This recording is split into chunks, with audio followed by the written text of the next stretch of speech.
Hello, Facebook. It is, I think, day 10 or 11 of my 90-day challenge of going live. And the day kind of got away from me, and I honestly just forgot to come on. I had a client earlier this morning, and I was going to pop on and in tandem after that, but I just got busy and life kind of got away from me today. So Faye and I just got done at a new little book club over here in Wenatchee, and it was interesting because I don't read fiction anymore, and I haven't read a fiction book since I was in college, which was a while ago. And I read a lot of nonfiction and a lot of self-help books, but I don't typically read fiction anymore. So we joined a fiction book club so that I could work that muscle and start reading fiction books again. And when we first walked into the place, I felt a little bit like awkward because all the gals at the table kind of looked like people that I wouldn't normally like hang out with, right? Because I'm like on the other side of the fence, so to speak. But when we sat down and started the conversation, it was just like, pulling up a chair with old friends. And it was really cool to have an experience and sitting down in a place with people I didn't know, but I felt like I've known them my whole life. And start talking to them. And one of the women there has a really cool career. Jasper, oh my gosh, my naughty dog again, you guys. She has a really cool career of helping children and teens and adolescents through trauma and just being a trauma therapist. And she helps kids who have been through like cancer care and helping them to just find a reason to live again. And for those of you who know my background and know about Hunter's story, to meet this gal was just so cool, but it made me so sad because I wish that my brother would have had that resource. And it makes me go back to after he died, I kept thinking that I wanted to do advocacy for suicide awareness and help adolescents with suicide awareness and suicide ideation, and I never really did anything with that, and I kind of like pivoted into the anti-human trafficking movement because I felt so strongly about it. And I actually never had any experience in human trafficking myself, other than what I was experiencing from the exposing the Facebook's predator ring. So like, I feel like maybe my focus is going to be redirected a little bit. That's just a side note. Anyways, I was going to come on today originally and share a little bit more about my story about how I got into health coaching. But after, yesterday finding out losing my friend and Cheryl, and then today running into this gal, I've been just thinking a lot about grief today, a lot lately, and moving through some grief and just having some reignited grief. And I wanted to share with you guys some of the tools that I use. My dog is like over here crying because he wants some of his sister's food. But I want to share with you a few of the tools that I use whenever I'm faced with holding heavy grief. Because I've had to hold a lot of grief, and I kind of have a bit of a death apathy, and then sometimes it just really hits me, and I'll be somewhere and I just start crying.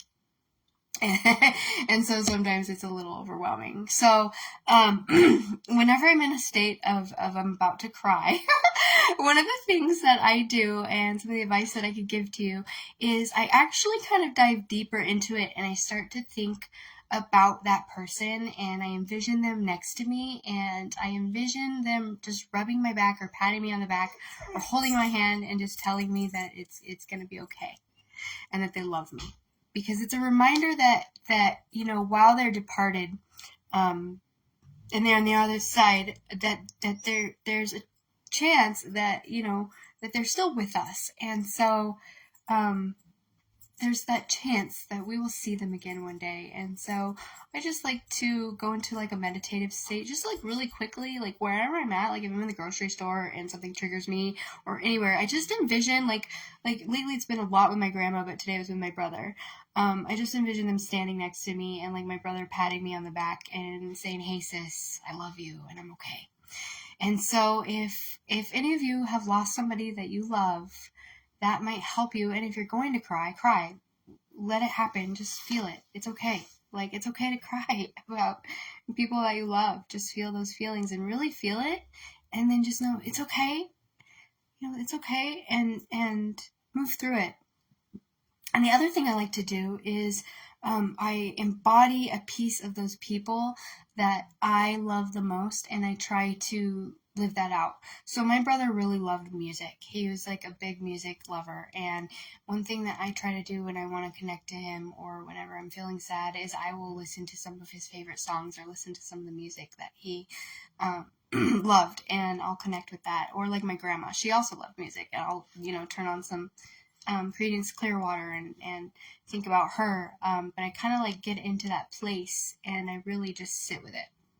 So number one, I visualize them sitting next to me and like patting me on the back or like giving me a hug and just telling me it's okay and that they love me and that they're here for me and that while they're not physically with me, they will always be there and I had an impact in their life. Thing number two is I remember something about them that I love and I embody it or I go do it. Like I do my nails, and the reason I started doing my nails was a friend took me, but I kept doing them because I am really adverse to all the chemicals they use for doing like chemical nails. But I started having my nails done because it reminds me of my Aunt Shauna. And then when my grandma died, I had my nails taken off for a long time. Because like the chemicals again. And then when my grandma died, I went with my cousin and we had our nails done, and that was just something that reminded me of my grandma. And it just was something that every time I look down at my hands, I think of my grandma. So being number one, whenever I get sad and I'm about to cry, I think of them patting me on the back. I think of them giving me a hug or holding my hand, telling me how much they love me and how much I meant to them and how much I was a part of their life and how I will see them again. And then I embody something about them that I love. And then another thing that I do is I just let myself cry. I just let myself feel it and I just share the story. Those are 3 things that I do to help me move through the grief, and just know that it's okay. Give yourself permission to feel those feelings because it's okay to be sad. It's okay to be sad. You don't want to obviously live in that sadness. It's not good to live in the sadness and live in that or like anger or whatever emotion that you're feeling, even happiness. You don't want to live in there prolonged, because if you're happy all the time, you'd never learn anything. But if you sit with that emotion and you really feel that emotion and you let yourself feel it, but you don't think destructive thoughts, like whenever I'm sad and I'm grieving someone, I'm not thinking, oh my God, I'm going to die someday and leave everybody behind, or oh my God, my life will never be the same because they're gone. Well, it's true, that those thoughts don't serve me, and so I'm not going to get stuck in some sort of negative feedback loop that is going to self-sabotage. Because what happens when we get into an emotional state is emotions are just charged energy, and that is what emotions actually help us to manifest our life, and they help us to manifest our desires. When you put emotions in motion and you put action with emotion, that is manifestation, right? Like that is what it creates. It's creation. Emotions is energy plus action. Energy and action is creation. So if you're sitting with an emotion, it's okay to feel that emotion. It's okay to be sad, but you don't want to go down the rabbit hole of, oh, my life is never going to be this or that or the other thing, or, oh, I'll never get here, there, the other, there. I'm I'm fat and ugly and stupid, all of these things, these self-sabotaging behaviors and these self-sabotaging thought patterns that we have, and these negative thought patterns, and thinking that we know the answers and that we are so certain that life is going to be this way. It doesn't serve us. And so I encourage all of you to learn how to be emotionally intelligent and feel your feelings, but not self-sabotage. And by that I mean feel the feelings, feel the sadness, be sad, enjoy the sadness while you have it, and then move into a different state. You don't have to, go into this self-sabotage rhetoric, so to speak. We go into this rhetoric in our mind. So if you're being sad, just be sad. You don't have to actually you don't actually have to go down this detrimental thought of, oh, I'm sad, oh, everything is shit, oh my gosh, my life is never going to be the same. Well, you can just say, hey, I'm sad and I miss this person and I'm feeling grief, right? And move through it. So, I've been feeling that lately, and I go places and I'm feeling a little sad, so I just feel it and I just move through it, and it helps me to just recognize, honor the feeling, and move on. You don't have to dwell in it.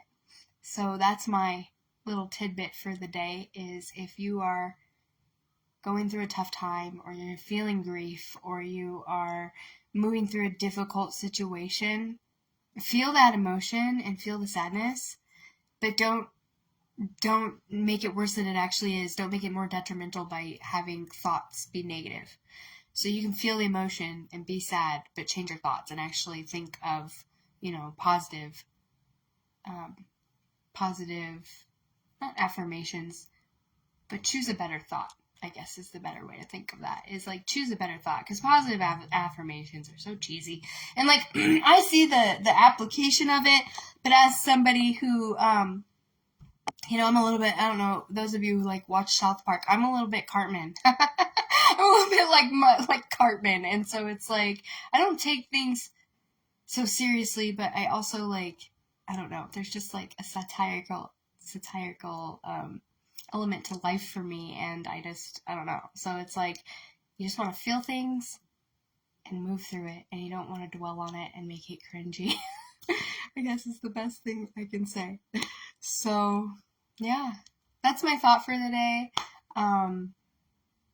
These lives are kind of hard to do, coming up with a topic, and sometimes I'm spot on, but at the end of the day, it's oh my gosh, especially the last couple of days I've just been on this emotional roller coaster with my own grief, and so I'm trying to use my own advice and not be self-sabotaging in my thoughts, and I've actually gotten really good at that, and not spiraling down into a negative headspace, and instead of making my emotions mean something, it doesn't really mean anything. Nothing actually means anything. It's all just meaningless, but my emotions don't really mean anything. It's just, I'm sad.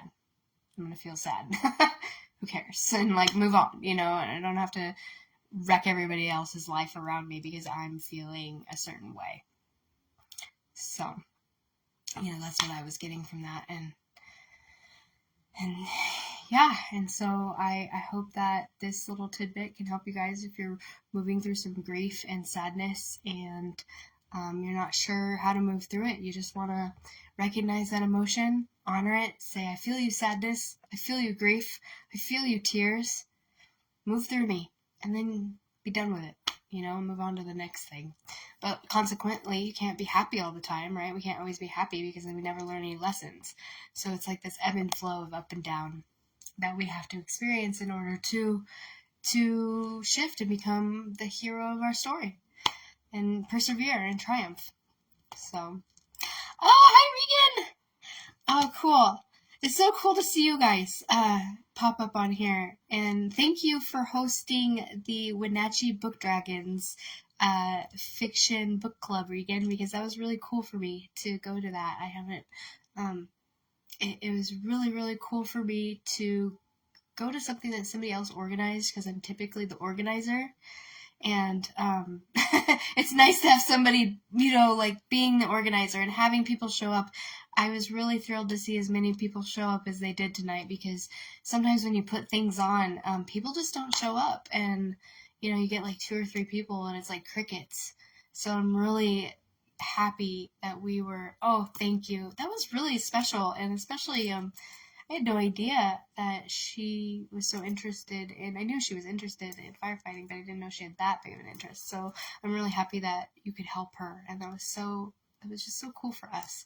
And it was cool to sit down and we were kind of anxious, to be honest, when we first showed up in there, because, we don't, we do social stuff, but when we first meet people, it's anxiety provoking, so we weren't sure about it at first, and we were hoping that we'd be accepted into the group, and it was great. And so she was very excited, and I'm very excited to read these books, and fiction books are going to be cool. And I look forward to learning more about you and what you do in your school and your online courses. I am meeting so many cool people lately. I've worked on so many rad projects. I just wrapped up a project for a friend with her course on microdosing, and it was so cool. It was such a treat to work on that aesthetic. I really am finding that I love helping people find their brand and find their brand vibe, because everybody is so different. And I'm just really loving my little side hustle that I created for me and Jessie. I created Morning Moon out of a need for independence and financial freedom, and so that Jessie could have something to do here while Faye was doing virtual online school, and somebody needed to be here during the day. And so we started Morning Moon as a business that could set us free in so many ways. And at first it was kind of slow going, and I wasn't really sure if it was going to take off or not, or if there was a need for it. But as time has gone on, and people have learned about what we do, it's actually, we're getting a lot of interest, and it's been really cool to work on other people's businesses and their projects, and I'm finding my niche, so to speak, and I love art, and so this has just been really fun. And I know a lot of people aren't very excited about AI art, and there's a lot of artists out there that are threatened by it, and I get that, as somebody who's not as naturally talented as others. I mean, I have a natural talent for art, but not, I'm not a great drawer. I mean, I'm not a great, I'm not an excellent artist, so to speak, when I draw, but, I have an eye for beauty, and I'm good at design, and I make pretty stuff, but nowhere near as beautiful as some people. And the AI art is just absolutely incredible, and why not take advantage of it, and why not learn a new skill? And the thing I love about AI that people need to realize is it makes you so much more productive. You're so much 10 times more productive using AI than, oh, thank you so much. Oh my gosh. Yeah, but AI is just so cool. And I think it's cool. I remember when it was in dream state and it was coming to be, it was rad. I feel like I'm in that moment of my life, that I'm in that dream state, where I'm almost there, but not quite. And I'm about to wake up. I'm just excited about it, and so I'm excited to bring that to other people's businesses and help other people streamline their businesses and help other people be successful and be financially free, and location freedom for work, because this is so important.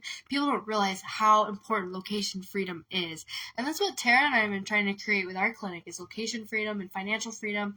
While we have the brick and mortar clinic, and it's wonderful, the goal is to be able to have location freedom. I mean, I'm from Wyoming. My family's in Wyoming. I miss my family. I get to see them once a year. And the whole reason I do this, and I continue to do this despite the continuous, it's either feast or famine for coaching industry. I mean, I'm sure Regan, in this industry, when you're a course creator and a content creator, it's feast or famine. You are feasting or you are waiting. you're eating a good old feast, or you are waiting for your money, and it's you're waiting for your next client, and it's just this constant pushing this rock up a hill. And now I've been coaching. I've been a health coach now for, oh my gosh, like 12 years. And it's time for me to charge what I'm worth. Like, I charged $35 for sessions for like 10 years. I'm like not even kidding. I charged the bare minimum. I mean, I think after 10 years I actually started charging what it's worth. And now I'm charging premium prices, and people are like kind of, a little put off by that, but I'm offering payment plans now. We have Afterpay. That is such a cool thing. And now we have an app where you can do everything on your phone. And that's just the clinical side. That's not even my business of Morning Moon. And I'm, we're talking about doing business coaching and stuff now. And Dr. Tara and I adding on to what Morning Moon already does. And that is just epic. And I think that teaching the teachers is where we're about to go. I mean, like, it only makes sense, especially having been in this industry as long as we have. It only makes sense to teach the teachers. So if you are a teacher, a wellness provider, and you need help with your business, reach out to me. Let me know. I am here for you. We're here for you. We're offering some new services soon. We always have the clinical services. Those are like central. We have IVs. We have like Myers IVs. We have ozone IVs. Ozone therapy is really cool. She takes blood out and then oxygenates it and puts it back in. And then the Myers and the glutathione and the magnesium. You don't even have to be a patient to do those. You can come in and get those IVs without even establishing care. And then we have our client packages. She does V's Dialogue. I do my coaching. I do the one-on-one coaching. We have our online programs. We're about ready to unleash the Wellness Mastery membership, the Wellness Mastery masterclasses, so that you can learn everything about wellness from your phone, from your home. We're going to do the women's masterclass, the thyroid masterclass, a detox masterclass. Oh, there's so much.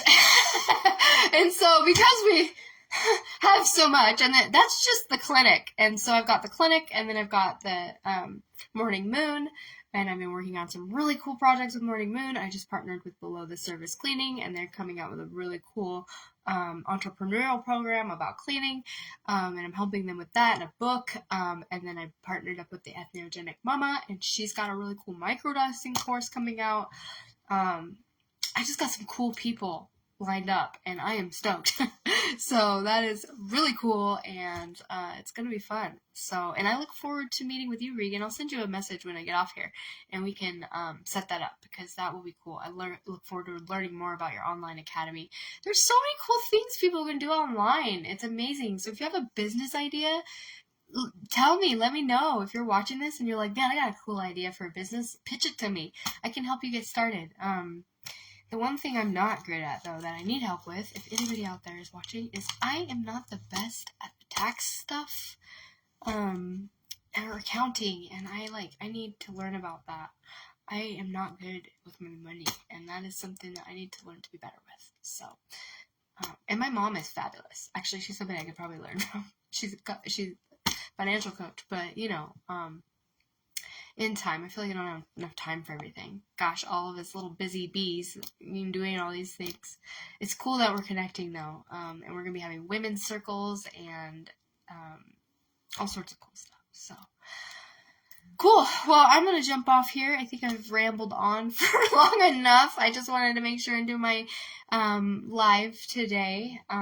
As you guys who have been watching me know, I've been doing a 90-day life challenge. I think I'm on day 10.